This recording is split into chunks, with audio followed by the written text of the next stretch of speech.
Hello students, आज मैं start करने जा रहा हूँ मैट्रिसेस एंड डिटर्मिनेंट का लेक्चर नंबर 3। लेक्चर नंबर 3 के अंदर पहले मैं कुछ क्वेश्चन से स्टार्ट करूँगा। मैंने कहा था जिन क्वेश्चन के अंदर कंसिस्टेंट या इनकंसिस्टेंट लिखा होता है उस टाइप के क्वेश्चन कुछ करते हैं पहले। तो इन सभी जैसे मैं कहता है the system of linear equations, 3 equation है, जे मेन 2019 का question has infinitely many solutions, is inconsistent, has unique solution. कुछ भी होता डेल्टा के ऊपर डिपेंड है। तो पहले डेल्टा निकाल लेते हैं, डेल्टा बताएगा हमें क्या करना है। तो पहले डेल्टा निकालते हैं इसका, एक्स वाई जेड के कोफिशिएंट 1 1 1 2 3 2 2 3 a स्क्वायर माइनस 1। चाहो तो ऑपरेशन लगा सकते हो इसके ऊपर, एक ऑपरेशन लगा दी, थोड़ी कैलकुलेशन आसान हो जाएगी। Applying R3 minus R2, then अगर ऑपरेशन लगे तो डेल्टा क्या हो जाता है 1 1 1 2 3 2, ये हो जाता है 0 0 a स्क्वायर माइनस 3। अब इसको एक्सपेंड कर देते हैं, लीजिए एक्सपेंड होकर क्या आ जाता है a स्क्वायर माइनस 3।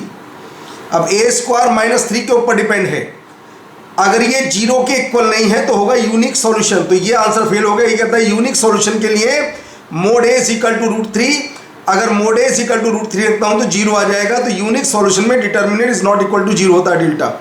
दूसरी बात, अगर मैं इसे 0 रखता हूं, देखिए 0 होता है इनकंसिस्टेंट के अंदर 0 होता है, इनफाइनाइट सॉल्यूशन के अंदर भी 0 होता है 0।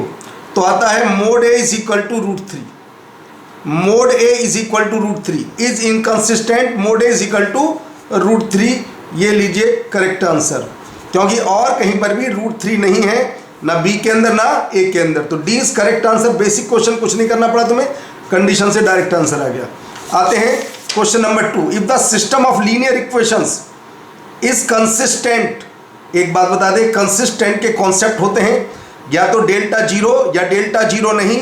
अगर डेल्टा 0 नहीं है तो फिर होंगे उसके अंदर इनफाइनाइट सॉल्यूशन। ध्यान रखना एक बात, तो पहले मैं डेल्टा को चेक कर लेता हूँ, डेल्टा कितना आता है इसके अंदर। सब कुछ डेल्टा के ऊपर डिपेंड है, देखिए। और एक बात सुनिए, delta is not equal to 0 हो ही नहीं सकता, क्यों?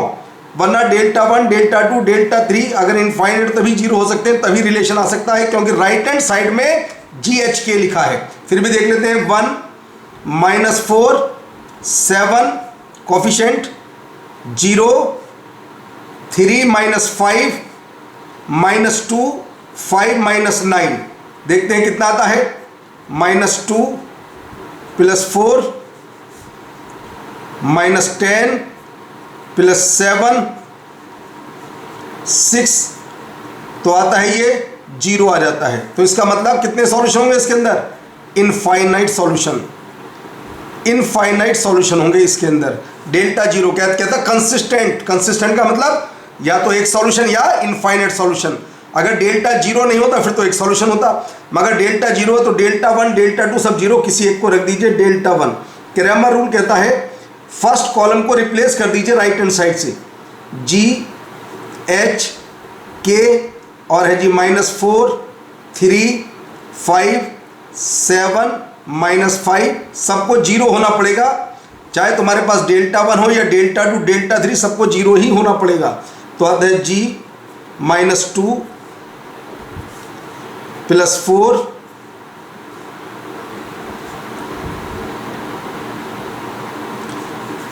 -9H +5K +7 5H -3K equal to 0। अब देखते हैं क्या क्या आता है, देखिए -2G। अब जरा G के बाद H को चेक कर लेते हैं, -36 +35 तो -H। अब जरा K को 20K और -K ये लीजिए, और बोल सकते हैं हम, और 2G +H +K equal to 0। तो हमारा आंसर ये आ जाता है, ऐसा आंसर हमारे पास A, जो कॉन्सेप्ट के अकॉर्डिंग क्वेश्चन करना है, चाहे क्वेश्चन कुछ भी आ जाए। अब आते हैं द सिस्टम ऑफ इक्वेशंस। ये JEE मेन 2005 का बहुत अच्छा क्वेश्चन है। The system of equations has no solution, has no solution, तो डेल्टा तो होगा 0, अब जरा पहले डेल्टा से अल्फा की वैल्यू निकाल लेते हैं। Alpha 1 1 1 alpha 1 1 1 alpha is equal to 0। Simplify कर लेते हैं तो सिंप्लीफाई होकर के आता है alpha square -1 -1 alpha -1 + 1 1 minus alpha equal to 0। तो सिंप्लीफाई और alpha cube -3 alpha +2 equal to 0। अब इसके फैक्टर कर लेते हैं। याद है जी alpha -1 square into alpha +2 equal to 0।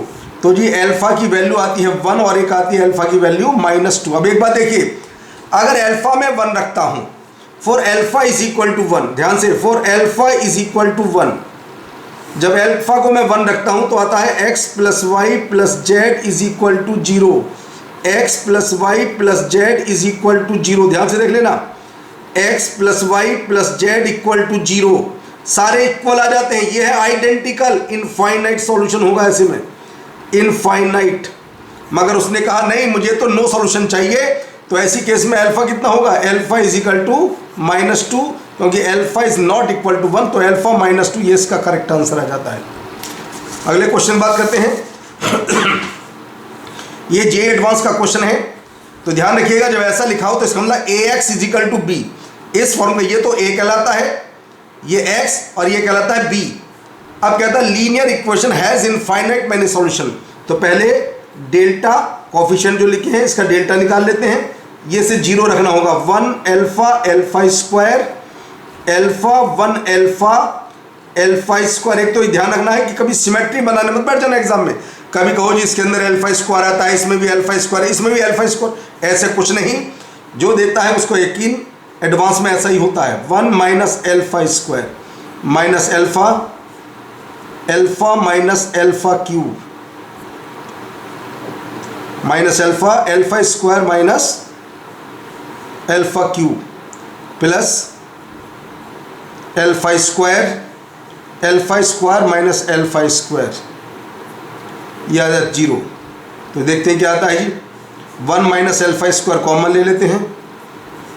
1 minus alpha square तो आ जाता है सोल्व करके, अल्फा की वैल्यू आती है +-1। अल्फा की 2 वैल्यू आती है +-1। अब कंडीशन इसके ऊपर डिपेंड होती है, अल्फा की वैल्यू +-1 से कंडीशन क्या आती है पहले चेक कर लेते हैं। और उसने कहा इनफाइनाइट मैनी सॉल्यूशन चाहिए उसे। अगर मैं अल्फा की वैल्यू 1 रख देता हूं, एक बात ध्यान से देखिएगा, for alpha is equal to 1 तो आएगा इसके अंदर x + y + z is equal to 1, x + y + z फिर आएगा -1, x + y + z और फिर आता है 1। ध्यान से देख लीजिएगा, उसने कहा इनफाइनाइट सॉल्यूशन, ये तो थ्योरी फेल हो जाती है। इनफाइनाइट सॉल्यूशन तब होते हैं जब तीनों इक्वल टू +1 होते। तो बताइए हमारी अल्फा की वैल्यू कितनी होगी, ओनली -1। बस अल्फा को -1 रख दीजिए, 1 - 1 + -1 का स्क्वायर, तो आंसर आता ओनली 1 इज करेक्ट आंसर। ये था इंटीजर टाइप का क्वेश्चन, जेईई एडवांस का क्वेश्चन। तो देख लिए तुम्हारे सामने रिजल्ट निकाला।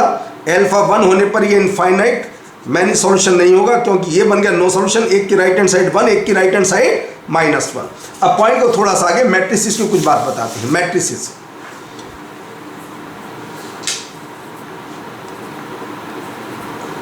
मैट्रिसेस को रिप्रेजेंट करते हैं हम केवल 3 सिंबल से। ये वाला सिंबल बहुत चलता है, या ये वाला सिंबल भी होता है, या ये वाला सिंबल। 3 सिंबल होते हैं, हमेशा इन्हें कैपिटल लेटर से रिप्रेजेंट किया जाता है, ABC XYZ। और इनके जो एलिमेंट होते हैं, एलिमेंट्स को स्मॉल लेटर से ABC, इस तरीके से XYZ। तो एलिमेंट करते हैं स्मॉल लेटर से, और मैट्रिसेस को रिप्रेजेंट करते हैं हम कैपिटल लेटर से। ध्यान रखना, O और 0 में, O बिल्कुल होता है ये 0 मैट्रिक्स, O बनाया जाता O बिल्कुल गोल, और 0 मैट्रिक्स थोड़ा ऐसा 0 होता है, 0 होता है उसका एलिमेंट, 0 इस टाइप का होता है, और O होता है बिल्कुल गोल। ये फर्क है दोनों के अंदर। मान लीजिए मेरे पास कोई मैट्रिक्स A है और उसके अंदर कुछ ऐसा लिखा है AIJ 2/3। इसका तो ऑर्डर कुछ भी हो सकता है, ऑर्डर n, जैसे डिटर्मिनेंट का ऑर्डर होता है स्क्वायर ऑर्डर 2/2, 3/3, 4/4, तो मैट्रिक्स का ऑर्डर कुछ भी। इसको लिखने का पैटर्न क्या होता है, पहले प्लेस पर i है तो लिखेंगे i की वैल्यू 1 से 2 तक, दूसरे पर j है तो j को लिखेंगे 1 2 3। ध्यान से देख लीजिए लिखने का पैटर्न, हालांकि ये 12th के स्टार्टिंग में पढ़ाया जाता है। पहले पर i है, दूसरे पर j, i 1 2, j 1 2 3। अब लिखने का पैटर्न क्या होता है जिसे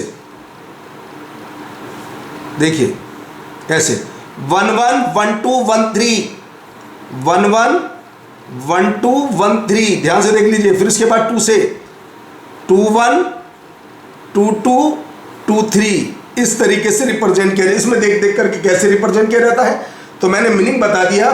2 इसके अंदर रो है और 3 इसके अंदर कॉलम, रो बाई कॉलम, 2 रो और 3 इसके अंदर कॉलम। इसके अंदर आती बात स्क्वायर मैट्रिक्स कैसा होता है।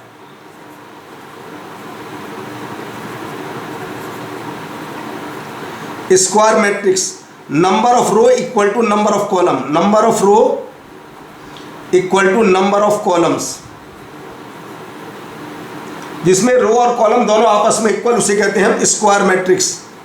मान लीजिए ए मेरे पास कोई मैट्रिक्स है AIJ, ये कुछ भी लिखा हो, और यहां लिख देता हूं n/n, n उसके अंदर रो, n उसके अंदर कॉलम, इसे कहेंगे हम स्क्वायर मैट्रिक्स। अगर किसी मैट्रिक्स के अंदर मान लीजिए मेरे पास कोई भी मैट्रिक्स है, कोई नॉर्मल मैट्रिक्स है, मेरे पास ये कोई मैट्रिक्स है ए, कुछ भी लिख देता हूं,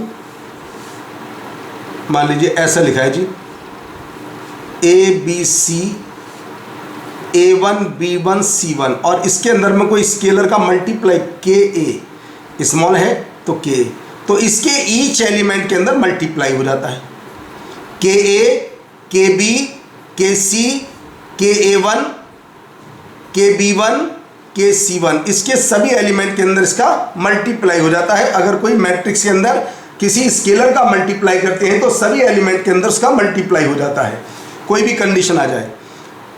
किसी भी कंडीशन को रिप्रेजेंट करने का तरीका है। अब बात आई थी स्क्वायर मैट्रिक्स की, तो उसी बात को मैं आगे बढ़ाता हूं। नाम होता है डायगोनल मैट्रिक्स, बहुत इंपॉर्टेंट डायगोनल मैट्रिक्स।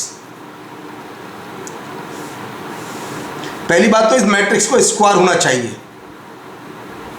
मेरे पास कोई मैट्रिक्स है A, तो डायगोनल मैट्रिक्स में क्या होता है, केवल डायगोनल के एलिमेंट होते हैं और सब जीरो होता है, 0B 0 0 0 C, और इसको ऐसे भी लिख देते हैं डायगोनल A, B, C, ऐसे भी लिखा होता है बुक्स में, परेशान मत होना। अगर ऐसा हो जाए इसके अंदर, इसका नाम होता है स्केलर, इसके बाद स्केलर मैट्रिक्स। स्केलर में कुछ नहीं, अगर ABC तीनों किसी स्केलर के, मान लो लैम्डा के इक्वल आ जाते हैं, तो उसे कहते हैं हम स्केलर मैट्रिक्स। ये भी क्या होगी, डायगोनल होगी, ये भी लैम्डा 0 0 0 लैम्डा 0 0 0 लैम्डा, इस तरीके से। तीसरी बात आइडेंटिटी और यूनिट मैट्रिक्स, ये कैसी होगी, आइडेंटिटी और यूनिट मैट्रिक्स ये कैसी होती है, इसका नाम, ये कैसी किस टाइप की है, आइडेंटिटी। अगर लैम्डा 1 हो जाए तो इसके अंदर आइडेंटिटी आई से रिप्रेजेंट करते हैं। ये एक तरीके से मैट्रिक्स का 1 है, 1 0 0 0 1 0 0 0 1। अगर किसी भी मैट्रिक्स के अंदर आई का मल्टीप्लाई करें तो मैट्रिक्स पर कोई इफेक्ट नहीं, क्योंकि ये तो मैट्रिक्स का 1 होता है। ये 1 के ऊपर कोई भी पावर लगाइए 1 ही रहता है। आई का इन्वर्स भी निकालोगे तब भी आई का जब डिटर्मिनेंट निकालते हैं वो भी 1। आई का अगर एडजॉइंट, आगे एडजॉइंट पढ़ेंगे, वो निकाले वो भी क्या होगा आई, कोई फर्क नहीं पड़ता। आई का चाहे कुछ भी निकालिए, आई का इन्वर्स मल्टीप्लाई सेम होती है। अब कंडीशन बहुत ध्यान से देख लीजिए, determinant of A matrix, determinant of A matrix. देखिए एक मैट्रिक्स के डिटर्मिनेंट का मतलब है, मेरे पास कोई मैट्रिक्स है, उसे पहले स्क्वायर होना पड़ेगा, AIJ n/n। अगर वो मैट्रिक्स स्क्वायर ऑर्डर की नहीं है तो उसका डिटर्मिनेंट फाइंड नहीं कर सकते। अब मुझे इसका डिटर्मिनेंट निकालना है, डिटर्मिनेंट A, तो क्या होगा, बस इसका साइन बदल जाएगा, AIJ, ये तो n/n ऑर्डर का ही रहेगा, डिटर्मिनेंट AIJ। कंडीशन ये आती है पॉइंट नंबर 1, अगर मुझे ऐसा कहे डिटर्मिनेंट के ए, ये देखो n ऑर्डर की है तो बस k की पावर n डिटर्मिनेंट a बन जाता है। ये कंडीशन डायरेक्ट आती है, बहुत कॉम्पिटिशन में काम आती है। क्यों? जब मैं k का मल्टीप्लाई करूंगा तो सभी एलिमेंट में k का मल्टीप्लाई होगा, और जब मैं डिटर्मिनेंट का यूज करूंगा तो ईच रो से मैं k कॉमन निकालूंगा, तो जितना ऑर्डर होता है k के ऊपर उतनी ही पावर आ जाती है। दूसरी कंडीशन डिटर्मिनेंट ए बी, तो बस दोनों का multiply, determinant A into determinant B. अभी क्वेश्चन आने वाले हैं। थर्ड कंडीशन ऐसे भी लिख देता है के ए बी, बी भी एन ऑर्डर का है तो के की power n determinant a determinant b, इस तरीके से एन में लिख देता हूं, बी को लिख देता हूं, बी को लिख देता हूं मैं बी आई जे बोल देता हूं, बी आई जे, और इसका भी ऑर्डर कितना n बाई n, ये लीजिए। तो डिटर्मिनेंट के अंदर अगर किसी स्केलर का मल्टीप्लाई करें मैट्रिक्स में फिर डिटर्मिनेंट लगाएं तो बस k की पावर n, जितना ऑर्डर होता है इतना दो का मल्टीप्लाई में दोनों का अलग अलग डिटर्मिनेंट, और k ए बी, k की power n determinant a determinant b, ये कंडीशन का यूज करते हैं। अब आते हैं जी क्वेश्चन की बात कर लेते हैं। देखिए बिल्कुल basic question, if a is a 3/3 matrix determinant 3a, देखिए पहले कंडीशन रूल के अकॉर्डिंग डिटर्मिनेंट 3a, 3 ऑर्डर की है तो 3 की पावर 3 डिटर्मिनेंट a, और ये हमें किसके इक्वल दे रखा है 27 डिटर्मिनेंट a, बस आंसर आ गया जी। आंसर आ जाता k इज इक्वल टू 27। ये लिए डायरेक्ट कुछ नहीं करना, याद होना चाहिए बस। देखो मैंने फॉर्म लगाया, 3 का मल्टीप्लाई 3 ऑर्डर का 3 की पावर 3 डिटर्मिनेंट a, और डिटर्मिनेंट a देखिए उस राइट हैंड साइड थी k इंटू डिटर्मिनेंट a, तो k कितना गया 27। फिर आता है if a and b are square matrices order 3 such that, ये हमें मालूम है डिटर्मिनेंट, जब मैट्रिक्स है तो डिटर्मिनेंट का सिंबल है, तो आता है 3 ए बी, देखिए कितने ऑर्डर का पहले ऑर्डर 3, तो मैंने भी तीसरी कंडीशन 3 की power 3 determinant A into determinant B, 27 into -1 into 3, लीजिए आंसर आ गया -81, तो -81 आता है 20 करेक्ट आंसर, -81 20 करेक्ट आंसर आ जाता है। अब मिनिमम डिटर्मिनेंट ए इज 8 है, तो then a value of d is, d की वैल्यू क्या होगी, हमें गिवन है 2019 का क्वेश्चन है, डी रियल नंबर है, ये सब कुछ है, थीटा 0 से 2 पाई तक है। If the minimum value of determinant is 8 then the value of, बहुत क्वेश्चन इस टाइप के आते हैं, पहले कंडीशन को थोड़ा सा आसान सिंप्लीफाई करने के लिए थोड़ा सोचना पड़ेगा। लेट, थोड़े समय के लिए काम करते हैं, let sine theta equal to lambda, तो थोड़ा आसान करने के लिए अब मुझे डिटर्मिनेंट ए चाहिए। डिटर्मिनेंट ए की वैल्यू कितना है 8, ए चाहिए, तो मैं लिख रहा हूँ यहाँ पर देखिए जरा, -2 1 5 4 plus D lambda plus 2 lambda minus D lambda minus 2, बाद में लौटा देंगे value, minus lambda plus 2 D. अब हमने कोई प्रॉपर्टी बताई थी, इन प्रॉपर्टी में थोड़ा सा दिमाग लगाएं। देखो जी इन दोनों को ऐड करके देख लेते हैं, इन दोनों को ऐड करते हैं तो 2 प्लस या था 2d, यानी कि ये d है 2d आता है। जब फर्स्ट और थर्ड को ऐड करते हैं, मैंने पार्टिकुलर प्रॉपर्टी बताई थी 2 लैम्डा प्लस 4, उसका हाफ है जी, ये भी है कि नहीं आप, तो अप्लाइंग, क्या अप्लाई करेंगे हम, R2 minus 1/2 R1 plus R3, ये अप्लाई करते हैं। पहले दिन ही बताई गई थी जब डिटरमिनेंट पहली क्लास में, ये सब नोट प्रॉपर्टी पर्टिकुलर याद कराई गई थी। तो अब क्या हो जाता है देख लेते हैं जी, ये आ जाता है जी determinant A equal to, property के बाद क्या होता है -2 4 plus D lambda -2 5 2 lambda minus D minus lambda plus 2 D, तो बीच में क्या आता है ये 0 ये 0, जब दोनों को ऐड करके तो ये आएगा -12। अब जी एक्सप्लेन कर लेते हैं इसे, क्या आता है सिंप्लीफाई करके देखते हैं। तो आता है जी -1/2 और 4 एलिमेंट बचते हैं, 4 + d lambda -2, 2 lambda -d minus lambda +2 + 2d, ये आता है जी। अब एक काम कीजिएगा, R2 + R1 कर दीजिए, तो आता है -12 R2 + R1। थोड़ा सिंप्लीफाई तो करना पड़ेगा चाहे कुछ भी हो, मेरा कोई क्वेश्चन नहीं, जेईई मेन का आया हुआ क्वेश्चन है। R2 + R1, कुछ क्वेश्चन जल्दी होते हैं, कुछ में टाइम भी लगता है। लीजिए जी, और ये आ जाता है 2d, नीचे वाले में 2 से डिवाइड कर देते हैं, तो क्या आता है 4 + d lambda -2 lambda +2d। Simplify करते हैं, -4d + d² minus lambda square -4, ये आ जाता है -λ² -4। और ध्यान होगा इन एलिमेंट के साथ प्लस आता है और इसके साथ क्या आता है माइनस, तो यहाँ पर तुम्हारा माइनस छूट गया, यहाँ पर ये भी लगाना होगा साइन साथ साथ, ये लीजिए माइनस, तो बन जाता है बीच में प्लस। तो क्या आता है d+2² माइनस λ² यानी कि sin² थीटा, ये आता है मेरे पास डिटर्मिनेंट 8, और ये आता है इसकी कहता है minimum value of determinant a।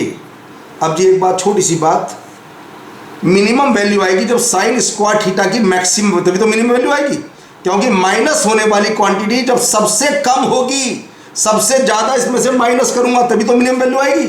तो minimum value of determinant a d+2² -1, ये हमें 8 के इक्वल मालूम है, तो d+2² = 9, तो d+2 ± 3, तो d की वैल्यू आती है जी -5 और 1।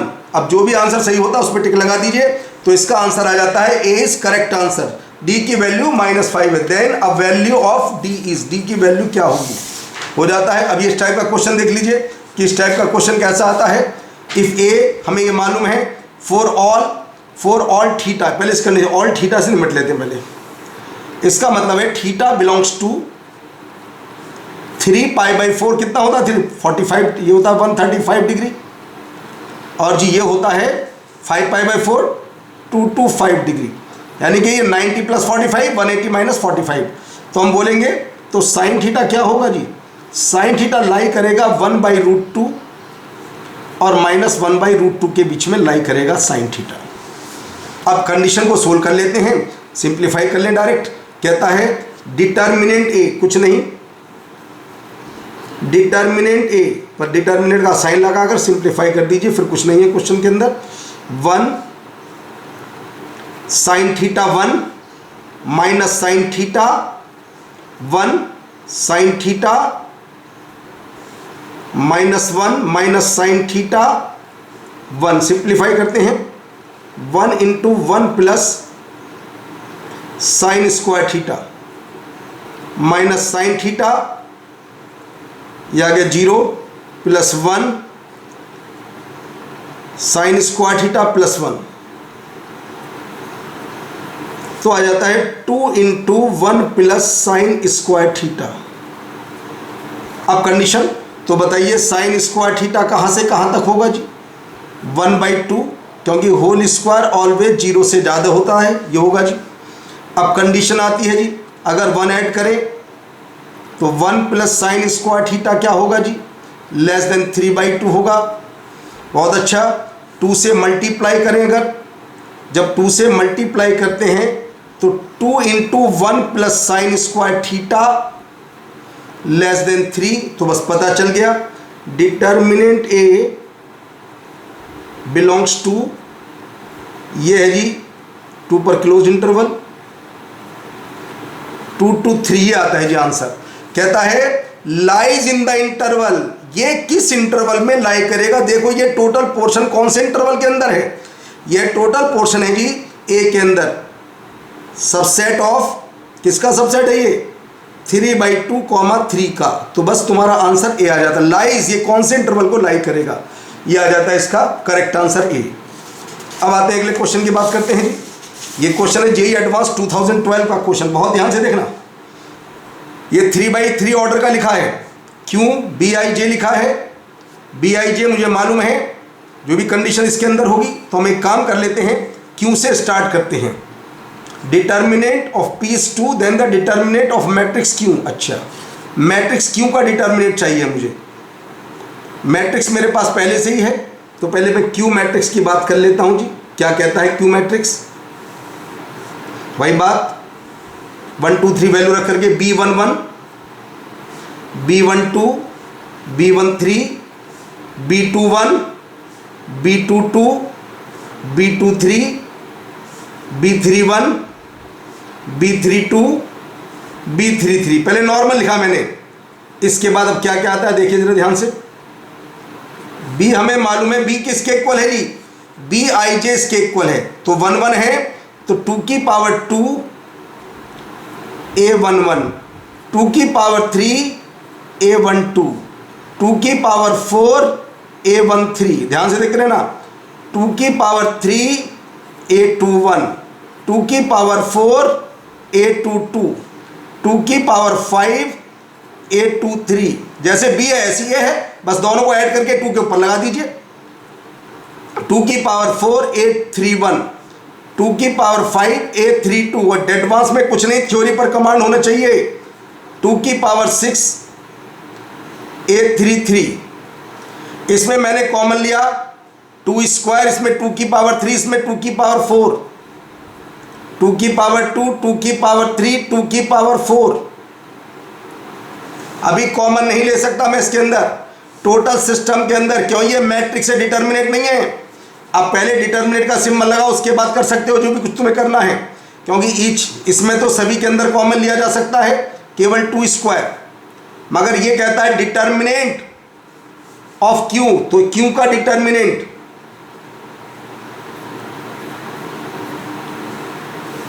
लीजिए, क्यू का डिटर्मिनेंट लगा देते हैं। 2 की पावर 2 A11, 2 की पावर 3 A21, 2 की पावर 4 A31, 2 की पावर 3 A12, 2 की पावर 4 A22, 2 की पावर 5 A32, 2 की पावर 4 A13, 2 की पावर 5 A23 और 2 की पावर 6 A33। देखो पहले रो से 2 स्क्वायर, सेकंड से 2Q, थर्ड से 2 4, कॉमन ले रहा हूं मैं। पहले रो से 2 स्क्वायर, दूसरे से 2 की पावर 3 और तीसरे से 2 की पावर 4 कॉमन लेता हूं, क्या बचता है A11 2A12 4A13, दूसरे से 2 की power 3 A21 2A22 4A23 A31 2A32 4A33। अब एक काम और करिएगा, इससे 2 कॉमन, इससे 4 कॉमन, यानी कि 8 कॉमन बाहर आ जाता है। ये पहले कितना था 2 की पावर 9 और 2 की पावर 12 आ जाता है बाहर, सब कुछ कॉमन होने के बाद। और ये क्या बच जाता है तुम्हारे पास, ध्यान से देखिए, A11 A12 A13, जरा हाथ तेज चलाना होगा कंडीशन में, A21 A22 A23 A31 A32 A33। यह है डिटर्मिनेंट P, कितनी है इसकी वैल्यू 2, तो बस आंसर आ गया 2 की पावर 13। ये था जेईई एडवांस का क्वेश्चन, बिल्कुल बेसिक है, प्रॉपर्टी के ऊपर डिपेंड कुछ भी नहीं था क्वेश्चन के अंदर। अब पॉइंट को थोड़ा सा आगे अगर हम बात करें, जिन क्वेश्चन के अंदर पावर्स वाले क्वेश्चन होते हैं, पावर्स वाले क्वेश्चन कैसे, एक पॉइंट, बेसिक पॉइंट है, पॉइंट में कुछ भी नहीं है।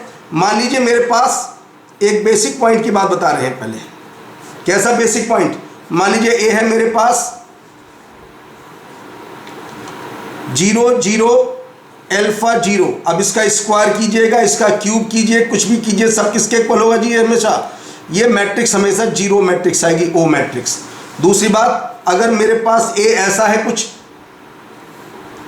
1 0 1 यहाँ लिखा है, सपोज करो ए लिखा है कोई भी, और चाहे ऐसा भी आ जाए पेपर में 1 1 A 0, इस ध्यान से देख लेना, और मुझे लगाना a की पावर n, तो कुछ नहीं करना तुम्हें, तो यहाँ पर क्या होगा, बस a का मल्टीप्लाई हो जाएगा n का इसके अंदर, इस टाइप के केस में 1 1 NA 1 1 0 1, एक मिनट ये 0 था NA, तो इनमें बस मल्टीप्लाई हो जाता और कुछ नहीं होता कंडीशन में।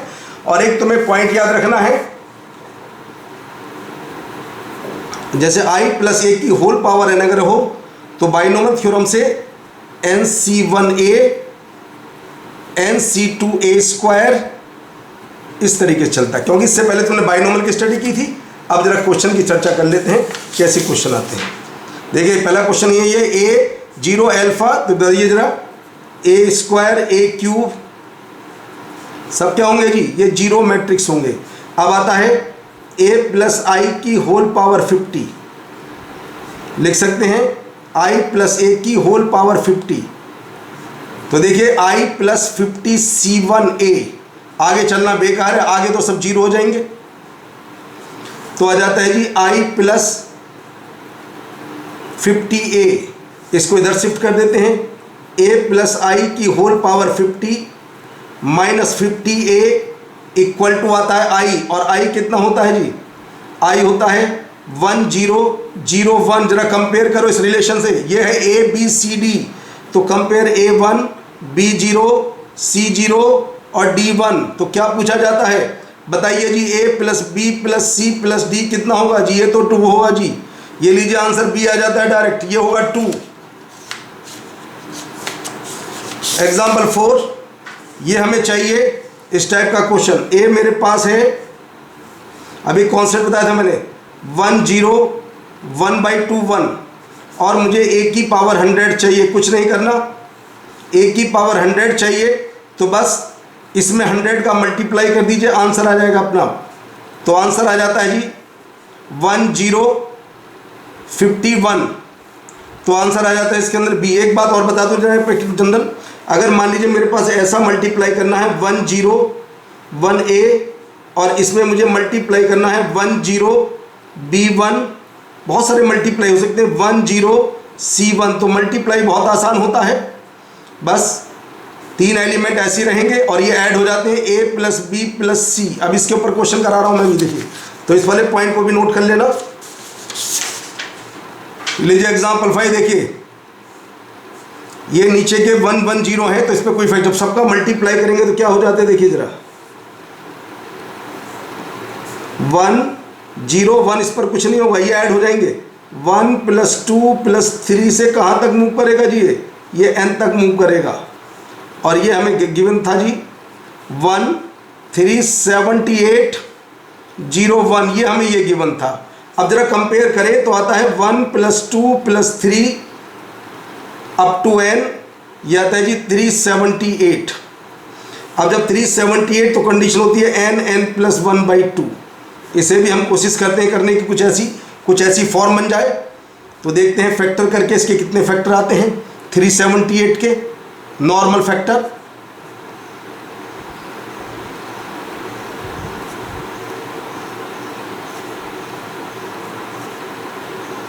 नॉर्मल फैक्टर कर लेते हैं, तो आता है जी 14 इंटू 27, नीचे 2 चाहिए जी, तो लिख देते हैं 27 इंटू 28/2, तो बस डायरेक्ट n आ जाता है जी 27। ऐसे कंपेयर करके आंसर निकाल लेते हैं, n is equal to 27, 20 correct answer. एक क्वेश्चन इस टाइप का और देख लीजिए, एक तुमने पहले पढ़ा होगा associative law,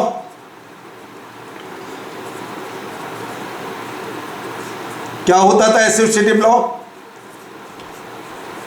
ABC is equal to ABC, ये होता था एसोसिएटिव लॉ।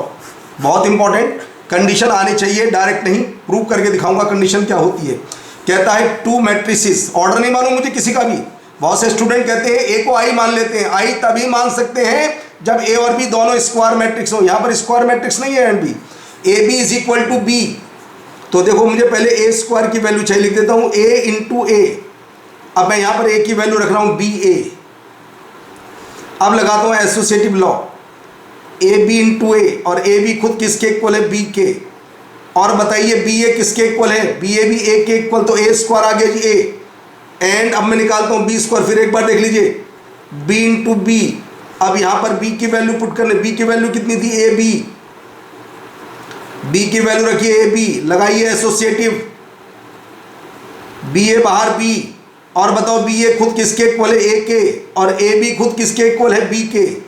तो लीजिए ए स्क्वायर ए आ जाता है, बी स्क्वायर बी आ जाता है, तो हमें चाहिए ए स्क्वायर प्लस बी स्क्वायर की वैल्यू, तो आ जाता है ए प्लस बी करेक्ट आंसर। कोई आइडिया नहीं, ये मोस्ट इंपॉर्टेंट क्वेश्चन, एडवांस में बहुत काम आने वाला है, रिजल्ट को याद कर लेना।